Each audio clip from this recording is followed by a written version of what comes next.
What's up, Broncos Country? Get ready, because what I'm about to tell you here is going to make your heart race. Week 17 has arrived, and you know what that means. Our Broncos are one step away from punching their ticket to the playoffs. But hold on, it's not as simple as it seems. There are scenarios, there's math, there's drama, and most importantly, there's that game everyone's waiting for on Christmas against the Chiefs. Stick with me until the end, because you'll understand exactly what needs to happen for us to see our orange and blue team shining in the postseason.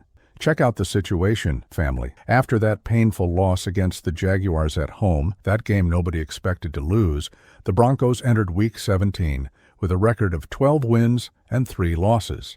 That's right, 12-3. We're leading the AFC West division. Let that sink in for a second. After years of suffering, seasons we'd rather forget, the Broncos are back on top of our division. And now comes the most important part of this entire campaign. The time to secure not just a playoff spot, but also to determine what our position will be in the Super Bowl race. So let's get straight to the point. What do the Broncos need to do to secure the AFC West title? Pay attention, because there are 2 main scenarios here. First scenario, the most direct, the simplest, the one that's in our hands. If the Broncos beat the Chiefs on Christmas Day and the Chargers lose or tie against the Texans, it's over. It's ours. The AFC West goes orange and blue, locked in. Second scenario, a bit rarer, but it also gives us the title. If the Broncos tie with the Chiefs and the Chargers lose to the Texans, the division is also ours. Simple as that. Now let me tell you why this game against Kansas City on Christmas is so special. It's not just another division game.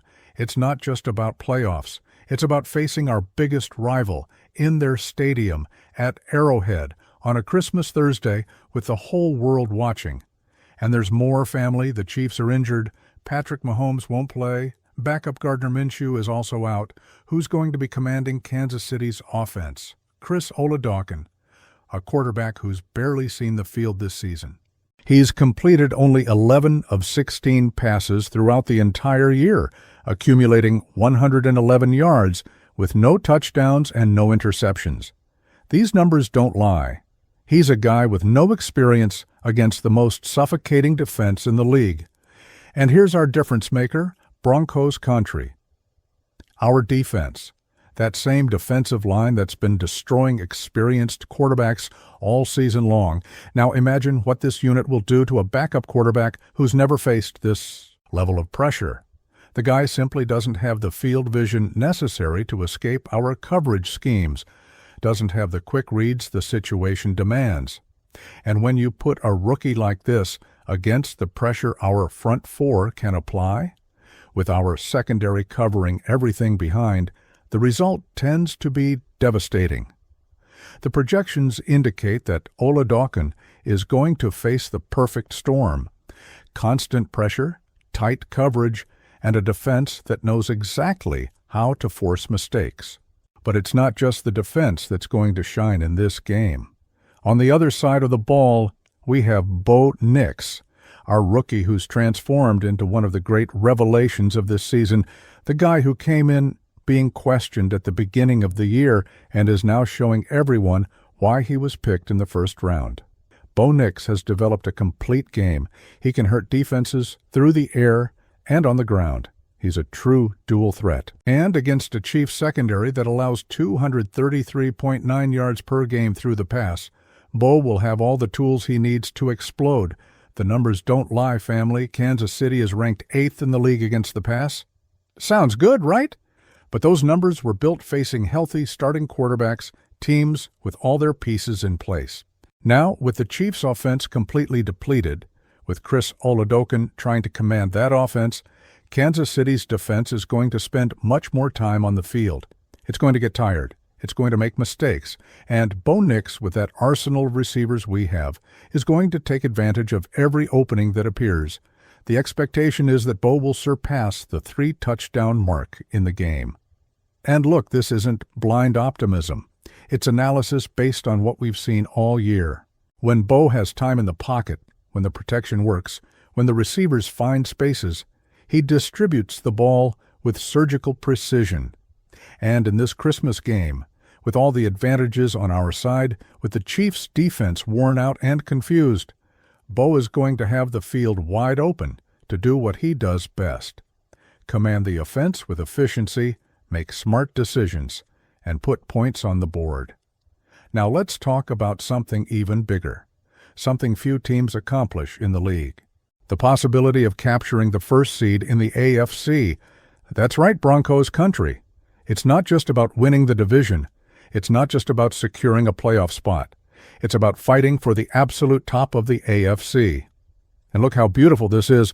We have this scenario on the table. Let me explain what needs to happen for the Broncos to get the first position, the one that guarantees the only bye in the first round of the playoffs and home field advantage throughout the postseason. To capture the first seed, the Broncos need to beat the Chiefs on Christmas. That's the foundation of everything. But it doesn't stop there. We also need the Chargers to lose to the Texans, the Patriots to lose to the Jets, the Bills to lose or tie against the Eagles, and the Jaguars to lose or tie against the Colts. Is it a complex scenario? For sure. Does it depend on other results? Yes. But is it possible? Absolutely. And if all this happens, the Broncos will finish Week 17 in the first position of the AFC, with that precious bye in the first round, resting while other teams kill themselves in the wild card games. Think about it, family. Having that bye means starting the playoffs at home, rested, with an extra week to prepare, to heal minor injuries, to adjust the game plan. It's a huge advantage. Teams that get the first seed historically have much better chances of reaching the Super Bowl. And after everything this team has been through, after all the rebuilding, being in this position in Week 17 is simply unbelievable. But let's be realistic here. The most likely path, the scenario that's really in our hands, is securing the AFC West title. And for that, as I already explained, we just need to beat the Chiefs and hope the Chargers stumble against the Texans. The Chargers are 11-4. They've already secured a playoff spot. But the division title is still up for grabs. And Houston is a dangerous team, capable of surprising anyone on any given day. If the Texans can slow down Los Angeles, and if we do our job in Kansas City, the AFC West crown returns to Denver for the first time in years. Now, what if things don't go exactly the way we want in Week 17? Calm down, Broncos Country. There's still Week 18. There's still one last round of the regular season.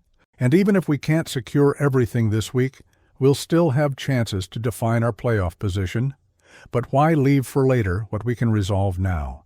Why not end the suspense on Christmas Day in front of everyone, showing that the Broncos are back where we've always belonged? Head coach Sean Payton made it clear to the team. Every player understands the magnitude of the moment. 2 games left until the end of the regular season, 2 games that will define everything. This week's preparation isn't like any other. It's playoff preparation. It's an elimination mindset. Because even though it's technically not an elimination game, its impact on our campaign is enormous. Think about the pressure Kansas City will feel playing at home, being favored by the crowd, but without their main weapons on offense. Think about the opportunity we have to go to Arrowhead, that loud stadium, that red fortress, and silence the crowd. You know, when we control the line of scrimmage, when our defense dominates from the snap, the opposing crowd's noise completely loses its effect. And that's exactly what's going to happen. Our defensive line is going to live in the Chiefs' backfield. It's going to pressure every snap. It's going to force Oladokin to make rushed decisions. And when you rush an inexperienced quarterback, bad things happen. Fumbles, interceptions, sacks. It's all on the menu. And you know what else makes all this exciting? We're not talking about a team that's sneaking into the playoffs by surprise, catching a ride. No. We're talking about the Broncos, who built a 12-3 record over 17 weeks. A team that showed consistency, that won tough games, that overcame adversity. That loss to the Jaguars hurt? It hurt a lot. It was unexpected. It was frustrating. It was tough. But this team has character, has mentality. And as Bo Nix himself said after that game, it's better to take a punch in the face now than in the first round of the playoffs. If you're true Broncos country, if you bleed orange and blue, subscribe to the channel now so you don't miss any play of this journey to the playoffs. Because what's coming ahead is special. What this team is building will mark this franchise for years. Back to the scenarios, family. There's another important detail I need to mention. The position we get in the playoffs defines our path to the Super Bowl. If we secure the first seed, we get the weakest team that passes the wild card. If we stay with the second or third position, the path gets more complicated. That's why every game matters, every win counts, every detail makes a difference. The Broncos didn't get this far to settle for just a spot. The goal is to go as far as possible. And for that, we need the best position we can get. Look at this defense, Broncos Country. A unit that spent the entire season suffocating offenses. That made life for experienced quarterbacks a nightmare. Now imagine what it's going to do to Chris Oladokun. The guy has only 11 completed passes all year. 11. In an entire season.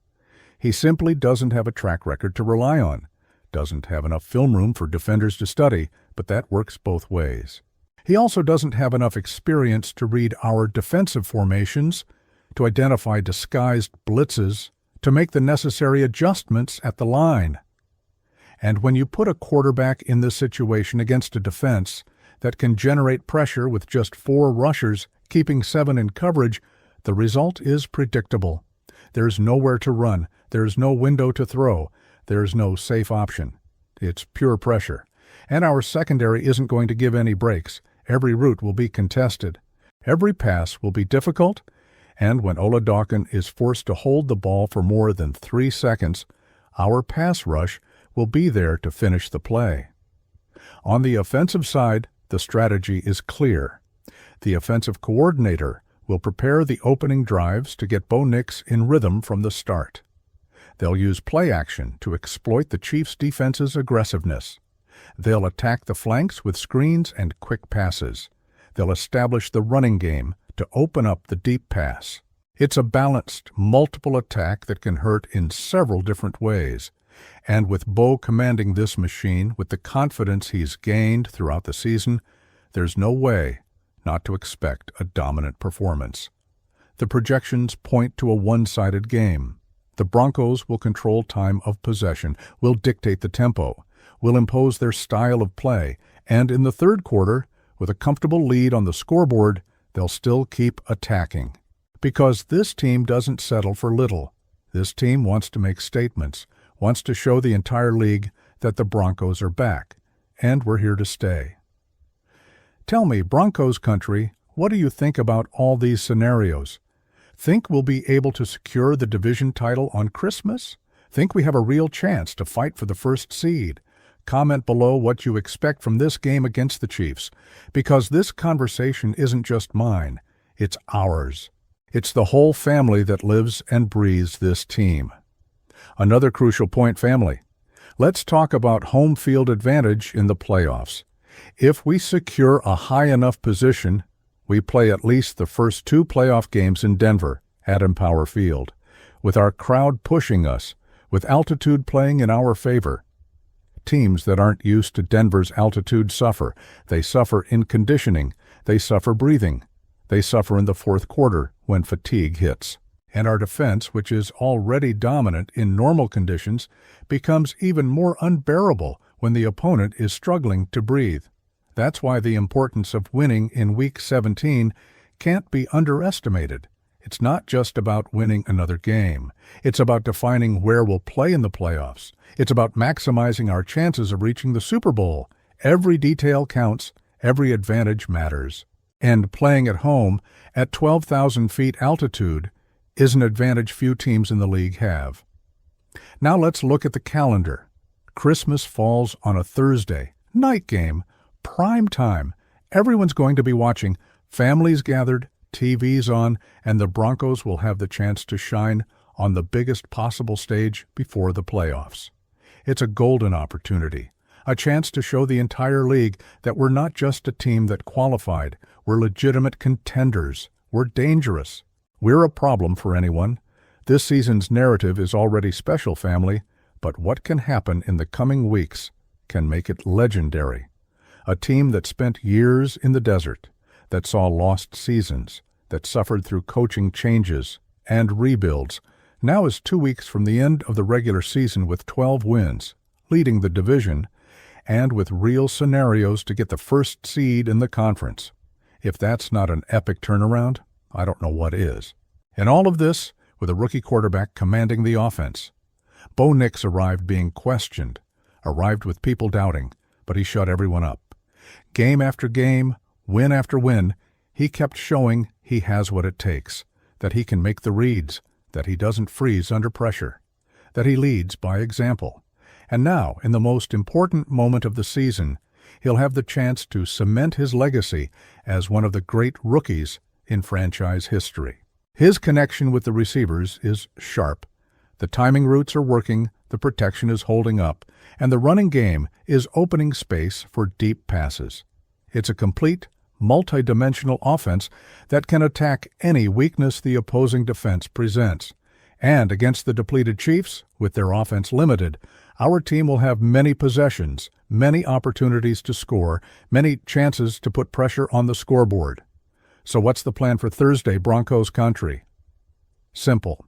Go to Kansas City and get the job done. Execute the game plan. Play with discipline.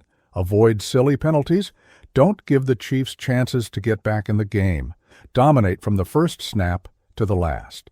And when the clock hits 0, celebrate the AFC West title.